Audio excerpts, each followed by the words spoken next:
स्वागत है हकीम साहब। बहुत धन्यवाद आपका। हकीम साहब, हमारे पास कुछ कॉलर्स ऐसे भी आ रहे हैं जो बहुत ही यंग हैं, 19-19 साल के बच्चों को जो है वो दर्द की शिकायत कर रहे हैं कि हमें कमर दर्द हो जाता है, पैरों में दर्द हो जाता है, हम लोग मेडिसिन का इस्तेमाल करते हैं, थोड़ी बहुत हमें रिलीफ मिल जाता है, लेकिन फिर से दोबारा वही दर्द शुरू हो जाता है। इतनी कम उम्र में दर्द होना। हाँ, लेकिन इनकी तादाद जो है वो बहुत कम होती है और ये कोई जर्क यानी झटका लगने से, या आजकल बच्चे वो वेट लिफ्टिंग करते हैं, कसरत करते हैं, एक्सरसाइज के, उससे हो जाता है और ऐसे बच्चे ठीक भी हो जाते हैं अगर यूनानी में इलाज किया जाए।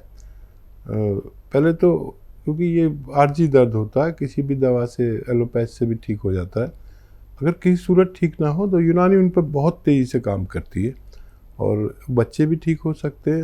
असल में ये दर्द बड़ों का बहुत है, जो 40-45 साल से आगे की उम्र के होते हैं, उनका दर्द जो है मुस्तकबिल उनका फ्यूचर बन जाता है अगर बहुत दिन तक पेन किलर लें और फ़ायदा ना हो। सालों आप देखते हैं कि कोई 5 साल से दर्द में तकलीफ़ में है, कोई 10 साल से और 20 साल से भी लोग तकलीफ़ उठाते हैं। ऐसे रोगियों के लिए यूनानी एक बहुत जिम्मेदारी से इलाज कर पाती है और 4-5-6 महीने इलाज से ऐसे रोगियों को, जो बहुत पुराने मरीज हैं, फ़ायदा होना मुमकिन है। पहले कॉलर हैं हमारे साथ सुभाष जैन एमपी से। स्वागत है आपका। हाँ, बोलिए। हेलो, सर से बात करना हमको, सलाम कल से। जी जी, आदाब, जय हिंद। बताइए क्या सवाल है? जी बताइए। हाँ हेलो जी बताइए, मैं सुन रहा हूँ। हाँ हाँ, हमारा है ना गला सूखता है खूब, मुँह, और है ना दाहिने हाथ में, दाहिने की तरफ पसीना आता है चेहरे पे, और है ना गले में, हमको गले में ना ऐसा लगता कुछ अड़ा रहा है, और दाहिने, हाँ दाहिने में, दाहिने कूल्हे की तरफ छोटी सी गठान है। हेलो, ठीक है ठीक है। हाँ देखिए, एक तरफा बात हो रही है, आपकी बात हमने सुन ली। अगर आप हमारी बात सुन पाए तो कुछ फ़ायदा हो। देखिए, गला सूखता है तो रोज़ाना मेथी पानी में उबालकर आधा चम्मच और उसमें आधा चुटकी खाने का सोडा मिलाकर रोज़ाना पी लिया करें ये पानी, दिन में एक बार। तो इससे आपके बहुत सारे रोग ठीक हो सकते हैं। और एक तरफ पसीना आता है आपको, एक तरफ नहीं, ये भी एक रोग है। आप थायराइड का टेस्ट करा लें। अगर थायराइड है तो फिर आपका थायराइड का इलाज भी होना मुमकिन है। नेक्स्ट कॉलर हैं गुड़गांव से सुमन। स्वागत है सुमन जी। हाँ जी, नमस्कार मैडम। जी नमस्कार जी मैडम, मैंने पहले भी बात की थी। दरअसल मुझे लगता है आपको समझा नहीं पाई अपनी बीमारी के बारे में। चलिए अब बताइए। हाँ जी, तो मैंने ना पैरों के लिए पूछा था। पैरों में ब्लड क्लॉटिंग है और मतलब वेन्स में जैसे ब्लड जम जाता है ना, सारे पैर काले पड़े हुए हैं। अंदर नसों की प्रॉब्लम भी है, जैसे नसों में गुच्छा बना हुआ होता है। तो मैडम, मैंने व्हाट्सएप पे फोटो भी भेजा था 2 बार और पूछा था डॉक्टर से कि भाई शेयर कर ले, तो उन्होंने भी अभी तक कुछ जवाब नहीं दिया। तो इसका कोई इलाज है मैडम? और अगर क्या ये दबे जा सकते हैं? और मैंने फिर लिखा भी था, जो उन्होंने कई बार कॉल की थी, उन्होंने बताया था ये अश्वगंध, उन्नाव, हल्दी, सरंजान और काला गोंद। तो मैडम क्या हम ये ले सकते हैं? अगर ले सकते हैं तो ये जो सरंजान है, नहीं सॉरी है, हमने ये मंगवा लिया है, तो उसमें बेर की तरह गुठली होती है, तो क्या गुठली निकालनी है या कैसे पीसना है? और मेरा एक दूसरा सवाल है, मेरी ननद है, उनकी आयु है 55। तो मैडम उनको एक तो नींद नहीं आती बिल्कुल भी, पैरों में दर्द बहुत ज्यादा होता है पूरी रात, और उनको दर्द भी होता है पैरों में, मतलब बहुत सालों से। तो ये 2 सवाल है मेरे। ठीक है। देखिए कितनी अच्छी भाभी हैं, बिल्कुल। नंद का भी साथ में सवाल कर लिया। अच्छा देखिए, आप बहुत समझदार हैं और ये सब दवाइयाँ आपके पास आ गई हैं। पाउडर बनाइए और 1-1 ग्राम तीनों टाइम लीजिए, पानी के साथ बग़ैर चर्बी के दूध के साथ, या शुगर वगैरह नहीं तो जूस से भी कभी कभी ले सकते हैं, या कभी पानी, कभी जूस, कभी दूध। गोंद सिया इसमें मिला हुआ है, एक ग्राम, मतलब एक बड़ा कैप्सूल होता है ना इतना, और 5-10 दिन सब्र करें, ठीक है। और मेरा जवाब को आप आखिरी जवाब समझें, ठीक है। अलसी भून कर रख लीजिए, 200-400 ग्राम अलसी भून कर रख लीजिए, और हल्का सा भूनना, बहुत ज़्यादा नहीं कि खाने में आसानी हो जाए। फिर इसको या तो चबा के खा लें 1-1 चम्मच सुबह शाम, या पाउडर बना के रख लें, तो वैसे खा लिया करें पानी के साथ। गर्म पानी बेहतर है आपके लिए। तो ये निशान भी जाने चाहिए। और नसों को में फ्लेक्सिबिलिटी पैदा करती हैं 3 चीज़ें। देखिए, मैं जो भी चीज़ बताता हूँ वो ऐसे ही नहीं बताता, वो तजर्बे की चीज़ होती है। विटामिन ई और ऐसी चीज़ें जो अखरोट, अलसी या फिश, ये 3 चीज़ें, कोई भी चीज़ आपको अच्छी लगे वो आप खूब कसरत से खाएं।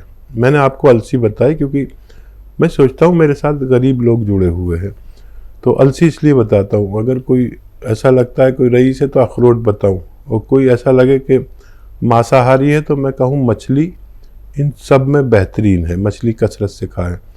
ये आपके सब ठीक हो सकता है, सब्र करना, 5-6 महीने इंतज़ार करें, रोज़ाना ज़रा सा फ़ायदा की उम्मीद रखें, और ये निशान भी जाएंगे, काले निशान चले जाते हैं। मेरे तजर्बे में ऐसा आया, इसलिए मैं आपको ही बताया कि वो सब लीजिए और अलसी खाया करिए 1-1 चम्मच सुबह शाम, गर्म पानी पिया करें तो बहुत अच्छा।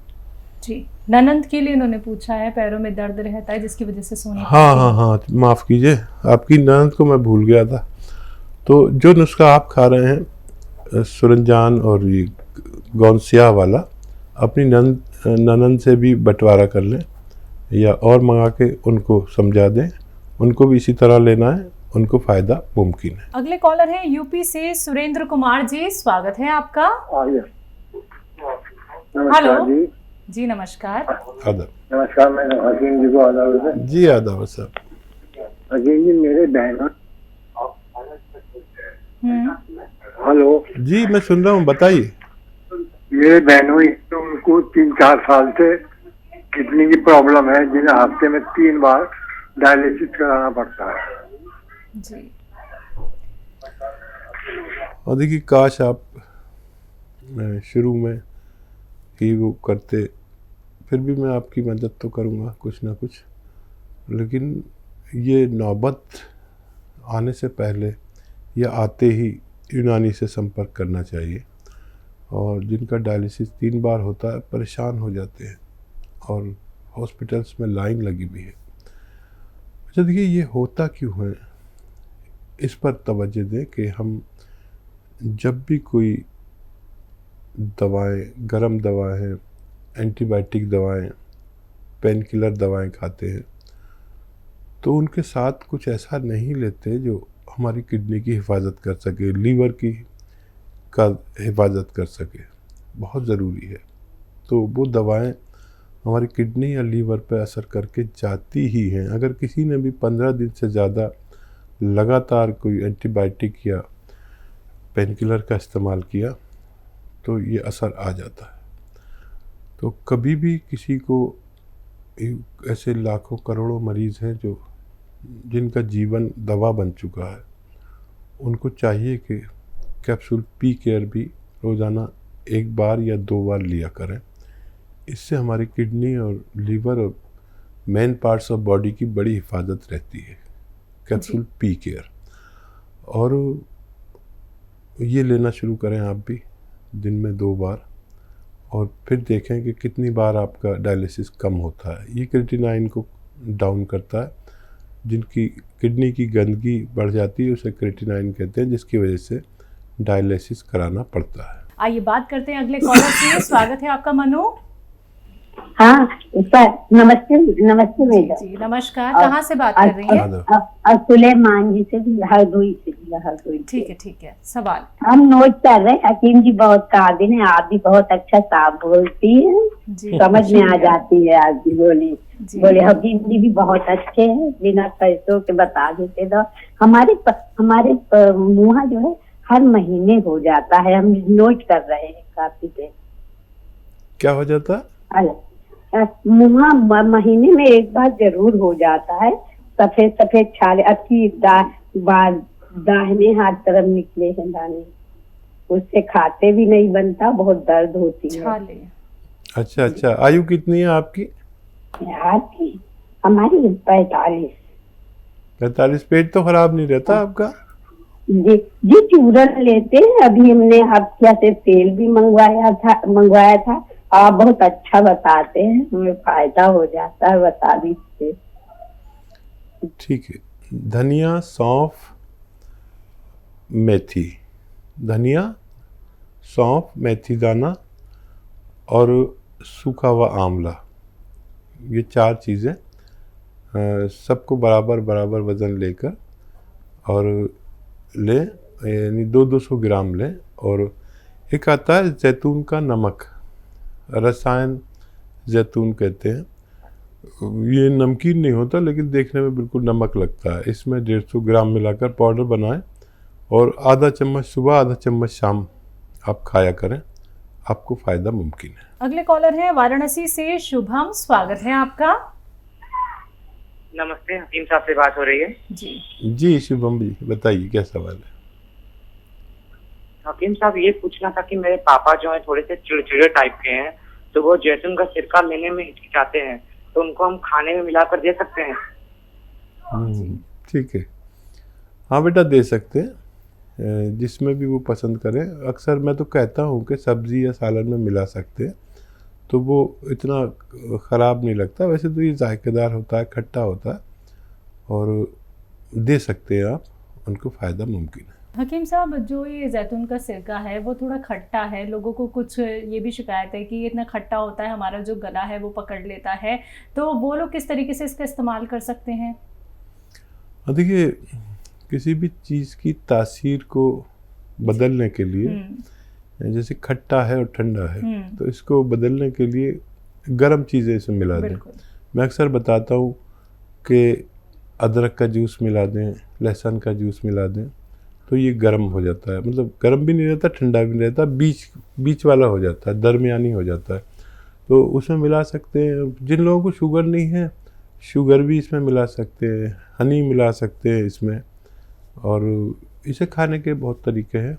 इसका मिजाज बदलना भी आप लोग सीख लें, ताकि ठंडे मिजाज के लोग भी इसको इस्तेमाल कर सकें। अगले कॉलर है महाराष्ट्र से शाहीन, स्वागत है आपका।